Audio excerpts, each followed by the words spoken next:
मंडळी कशा आहात? सर्व मस्त मजेत ना. मी आता चहा पिते. तर हा चहा बाहेर 20 रुपयाला झाला आहे. गॅस सिलेंडरचं खूप म्हणजे फुगवट आहे का तुटवट आहे मला माहिती नाही आहे, पण बाहेर गॅसची खूपच हे झाली आहे.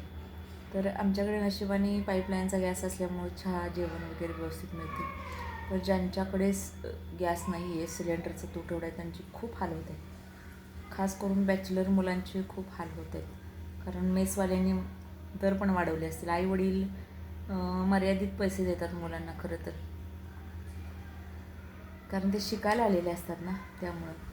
आणि एक चहा वाढला 10 रुपये जर जास्तीचे गेले तर त्याचं पूर्ण बजेट बिघडतं. तर सिलेंडर पोरी आमच्याकडच्या ह्याच्यावर राहतात, फ्लॅटवरती राहतात, स्वतः करून खातात. गावाकडून सिलेंडर आणले, इथून ब्लॅकने घ्यायचं आणि 2-3 महिने कसं तरी पुरवायचं. आता त्या पोरींचं सिलेंडर संपलं, आता त्यांनी काय खावं बरं? आज 3 दिवस झालं त्या पोरींना चहा नाही आहे घरचा. 4 दिवसापूर्वी सिलेंडर संपलं त्यांचं, तर चहासुद्धा नाही आहे. सगळ्या गोष्टी बाहेरून आणायच्या आणि खायच्या. तर असे हाल चाललेले आहेत. गाड्या भरपूर दिसत आहेत रस्त्यावरती बरं का सिलेंडरच्या, पण सिलेंडर काही मिळत नाही खरं. तुमच्याकडे काय अवस्था आहे मला नक्की कमेंट करून सांगा. मी आता चहा पिते.